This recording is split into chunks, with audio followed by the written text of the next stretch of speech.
Hi everyone, I'm Tom Letty and I'm an Architect Evangelist at Salesforce. I want to say a quick thank you to Apex Hours for having me, and to everyone out there I want to say good morning, good afternoon, or good evening depending on where you're located. In this session we're going to be talking about diagrams, and you may have actually seen a previous session with my colleague Susanna where she went through the Salesforce diagramming framework. This one's going to be a little bit different. Today we're going to actually use the concepts that Susanna talked about in her session to create 4 diagrams for an organization. So first, let me give you the scenario. This is for a nonprofit organization that is using Salesforce with the Nonprofit Success Pack. They also have WordPress for their website, and within their website they have a donor and donation portal. And the donor and donation info they collect on their website gets sent into Salesforce. And then when somebody makes a donation, they've got an external payment processor that's outside of their system landscape that they work with to handle the payments, who then sends the payment information back to Salesforce. And what we're going to do, we're going to use Lucid chart, and we're going to build 4 diagrams for this organization. The first one is going to be a system landscape, which is a level 1 diagram that you'll see if you look at our content on architect.salesforce.com. And then we're going to build a solution architecture, which is a level 2 diagram. And then we're going to show the flow between Salesforce and the payment processor, which is a level 3 diagram. And then for our level 4 diagram, we're going to build a data model that shows the objects that are involved in the payment processing flow and what the relationships are to each other. All right, let's go ahead and get started. Okay, here we are in Lucid chart. Now, you can see that our shapes palette is pretty bare, so before we can start building our diagrams, we're going to need to add our Salesforce Architect shape library.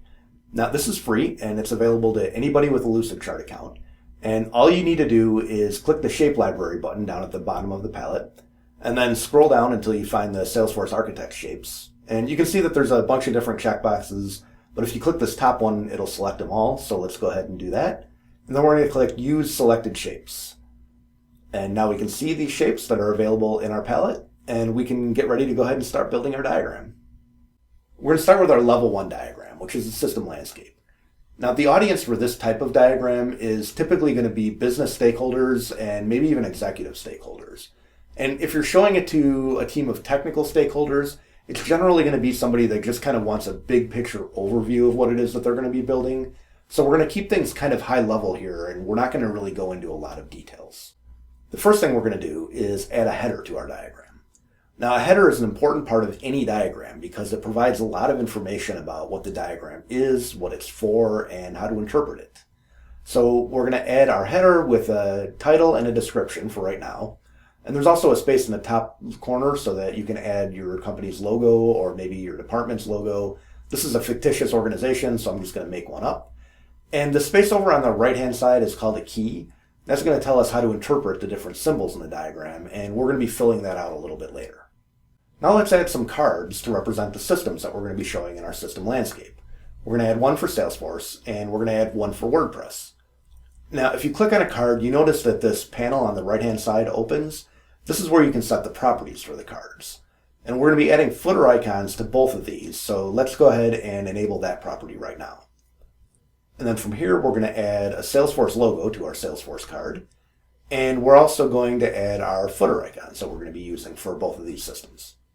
And then I also want to do one more thing here, which is to add a nested card inside of the Salesforce system, which is going to show that NPSP is part of this the Salesforce org. And the way that you can kind of think about these with footer icons and nested cards is nested cards represent something that would be like a component within a card. And footer icons are used more for like features and functionality. All right, next let's go ahead and connect our two systems. And we're going to add a high-level description about the connection, but if you notice, this doesn't really go into a lot of detail about how the systems are connected or what data they're exchanging or anything like that. We're going to get into that in some of the other diagrams. For right now, this is a high-level system landscape diagram, so all we're really saying is that there's a connector there. And then lastly, because we put all these footer icons in our cards, we're going to want to add some information about the footer icons in our header so that our audience knows how to interpret what they mean. So let's go ahead and do that right now. And now that I'm thinking about this, I'm actually going to add one more footer icon and we're going to add its description. So You notice again, this is high level, so we're just saying that this is a custom app, and we're not really saying much about it, but we're actually going to do that in the next diagram. All right, so that was a level 1 diagram, which is our system landscape. The next diagram we're going to build is a little bit more detailed. So this one is going to be a solution architecture diagram, which is level 2. And this type of diagram, you still might show it to some business stakeholders, like maybe a product owner, for example, but you're going to show it to more technical teams and start showing it to delivery teams that are actually going to be implementing your solutions. So they're going to need to see a little bit more details. Now, this is still going to be kind of high level and a little bit higher level than the diagrams we're going to get into in a little bit, but it's definitely going to have more details than the last one. So let's go ahead and take a look and see what that looks like. All right, we're back in Lucid chart, and I'm going to kind of breeze through building the header here because we already saw that in the last diagram, and it's a similar process. It's important to remember that you do have a header in all of your diagrams, though, just like we said before. Now, one other thing I want to point out about a level 2 diagram is that we're showing the products and components that are involved in a specific solution as opposed to the overall system. That's what makes this one a level down. And another thing that's kind of worth noting is that a level 1 diagram can be associated with multiple level 2 diagrams because you might have multiple solutions that are part of the overall same system landscape. So let's go ahead and add some of our cards. Now this time we're going to add 3 cards. We've got Salesforce and we've got WordPress like we did before. We've also got our payment processor. And within Salesforce, we're going to add 2 nested cards because one of them is going to be NPSP, just like what we had earlier. But another one is going to be that custom app that we showed in our system landscape diagram. It's going to be a little bit more blown out to show a full component, and that's going to be the custom app that's associated with the payment processor. Let's go ahead and do that. And now let's go ahead and add some connectors. And if you notice, these connectors are a little bit more detailed from the previous diagram. So in the previous diagram, we just said that we had a connection between our 2 systems. Now we're actually specifying that the connection method is going to be a REST API. Now we're going to go ahead and fill out the details about our footer icons and our key. And just like we did before, this is the same process, so I'm going to fast forward a little bit so we can get to the next step, which is going to be to add an attribute to our payment processor that kind of has some more details about the specific API that we're going to be calling. And this is our level 2 diagram. Now, if you look from left to right, you can see that it kind of tells a story. So WordPress takes in donor and donation information through this donation form. It uses a REST API to send the information to Salesforce. Salesforce does a duplicate check, and then it sends an acknowledgement email back to the donor. And then it also uses this app to call a REST API in the payment processor, which handles the payments.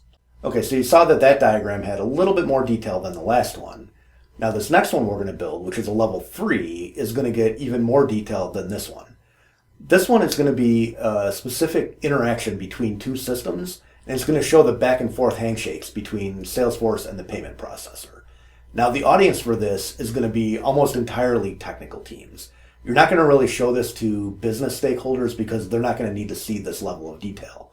But somebody that is implementing your systems is going to need to see it, and that's where this type of diagram is important. Let's go take a look at what a level 3 diagram looks like. Now, just like what we mentioned before, where a level 1 diagram can be associated with multiple level 2 diagrams, the same is true for level 2 and level 3. You can have multiple processes as part of the same solution, so a level 2 diagram can be associated with multiple level 3s.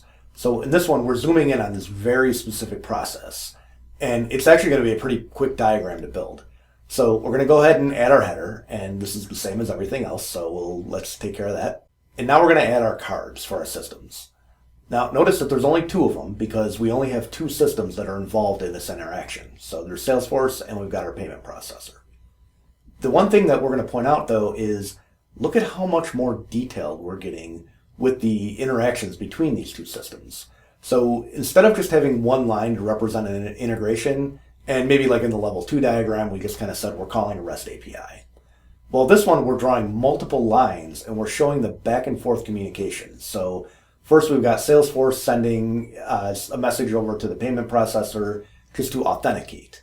Then the payment processor is sending some information back saying, okay, you're authenticated. Then Salesforce sends the information back to the payment processor about the payment itself. And then the payment processor is going to reply with an accepted or a rejected message back to Salesforce. And then from there, Salesforce is going to go ahead and handle it. But the way that Salesforce handles that specific part of the process is going to be in another diagram. So right now we're just showing the interaction between these two systems. And let's also go ahead and add some additional attributes about the payment processor itself to show what's going on there. And that's actually our whole diagram.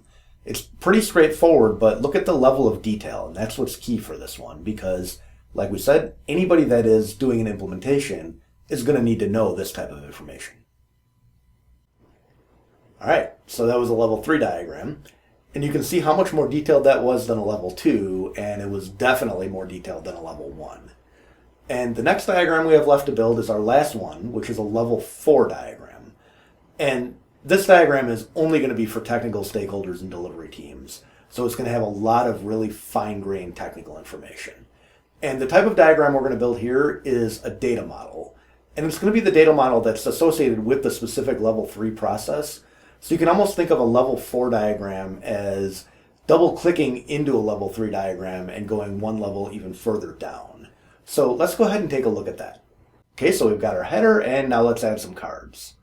Now something I want to point out here is that cards are actually going to be a little bit different in this diagram than what they've been in any of the other diagrams. You see, in the other diagrams, they've represented systems and components, but here, because we're building a data model, they're going to actually represent the objects that are in that data model. So we're going to go ahead and add them, and for this we've got our accounts and contacts. NPSP uses opportunities to represent donations, so we'll go ahead and add that, and we're going to add a payments object. Now, the other thing we're going to do is we're going to add some attributes here. We're going to use attributes even more than what we've been using them in any of the previous diagrams. Because, again, these are our objects, so the attributes are going to represent the fields. And I do want to add another point here, too, while we're doing this. So adding all of these fields is good. We need to show this information to our technical teams.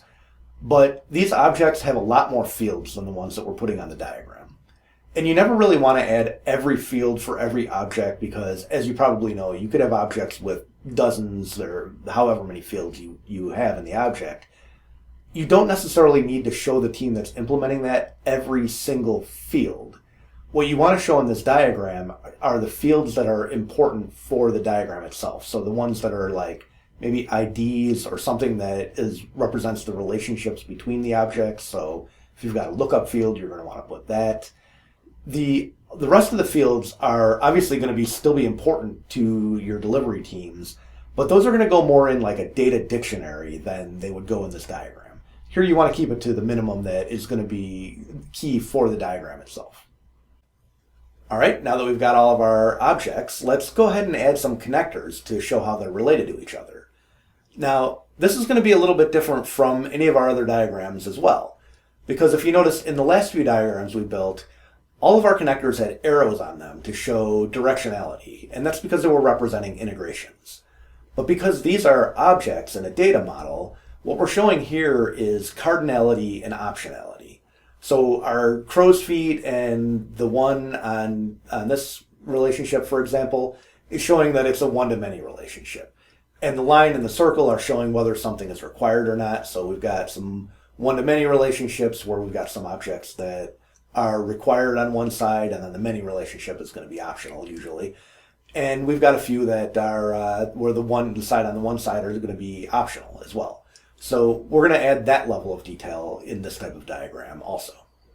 Now, one more thing I want to add here is that if you want more information about all of these different types of endpoints and how you would show the different cardinality and optionality in your connectors, make sure to check out our Connectors and Endpoints video on the Salesforce Architects YouTube channel. Now, one more element that we're going to add to these cards is something that we haven't seen in any of our diagrams up until this point. And you actually won't see them in any other diagrams besides Salesforce diagrams because they're unique to our kit of parts. And that is our metadata footer text. And this is the only text that's in the footer itself. And you can use it to describe anything you want about the card that is in addition to the attributes and the title. So, for example, you might want to use it to describe API names or package names. And in this case, we're going to use it to describe the owners of each object. So in our fictional organization, we're going to say that each one of these objects and the associated records are owned by a different department.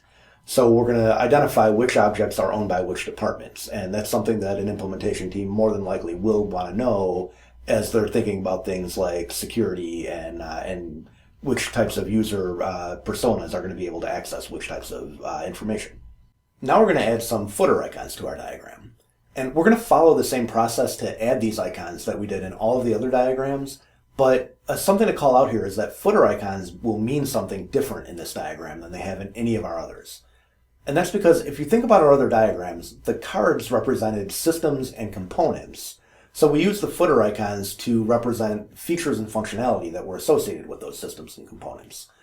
In this diagram, our cards actually represent objects in a data model. So rather than features and functionality, we're going to use our footer icons to represent any of the additional information that an implementation team might need to know when they're setting up these objects. So a good example of this would be organization-wide defaults. So some of these objects have OWDs that are private, other ones have OWDs that are controlled by parent. And if you were building a bigger data model, maybe you've got some other ones that are public and public read-only, public read-write. There's all the different combinations, but we're going to use footer icons to represent those things. And another piece of information we might want to share with an implementation team is anywhere that there's the potential for data skew. So we've got all of these different one-to-many relationships. And if you think about the records that are associated with these objects, anytime a record has more than 10,000 child objects, that's potentially a case for data skew. So we're going to want to alert the implementation teams to this possibility so that they can prepare for it and think about whether they need to take any steps to mitigate that possibility. And one more good use case for footer icons in a data model is to identify custom objects. So in this one right now, all of these objects are standard, so I'm going to add one more, and we're just going to call it verification. It's a good thing about having a fictitious organization. We can make our data model be whatever we want. So we're going to add this, we're going to call it verification, we'll add some attributes, and then I'm going to add this rank icon to show that it is a custom object as well. And then moving on to our final step, just like before, we're going to add our icons to our key in our header to let our audience know what all of the different footer icons represent. Now, this is a really important step because one thing that you might notice is that some of the icons that we're using in this diagram are actually the same icons we used in other diagrams, but they meant something different in those diagrams. So that's just something to kind of reiterate why it is important to make sure all of these diagrams are in your key and that you've got some really good descriptive text that is describing what they are so your implementation teams know what they mean. All right, and that is our level 4 diagram. You can see that it's got a lot of detail for implementation teams to use, and you can see that it's got all of our objects that were associated with the process that we described in our level 3 diagram, but with some additional attributes and other information. So this is going to be really useful for technical stakeholders. Okay, so let's take one last look through all of the diagrams that we built and do a quick recap and see what we have. So first we've got our level 1 diagram, which was our system landscape diagram. And this has some pretty high level information. It's got Salesforce and WordPress. It's showing a connection between the two and maybe some features and functionality, but everything's at a real high level. And that's because this is for business and executive stakeholders and maybe some technical stakeholders, but only to give them a big picture overview of the system. Now we've also got our level 2 diagram, which is going a level deeper and showing our solution architecture. And now we've got Salesforce and WordPress. We're adding our payment processor. We're showing some more information about the types of connections that we have and some additional features and functionality that are at a little bit more granular level. Now if we go a step further and we go down into our level 3 diagram, we've only got our two systems. We've got Salesforce and our payment processor, but the connections are showing every single step from the initial authorization request all the way down through the verification message that gets sent back from the payment processor to Salesforce and everything in between.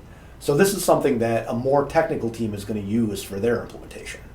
And then if we drill into that even further, we've got our data model, and this is showing all of the different objects that are involved in the process that we showed in our level 3 diagram, and it's showing the connections between them, some attributes that relate to security, some of the IDs that are showing how these objects are related to each other, the cardinality, the optionality. It's got a lot of really fine technical details. And as you see, every one of these levels is for a different audience and for a different purpose. So we've also got our headers that identify that, they identify who the diagram is for, what it is, and our icons that show how to interpret it.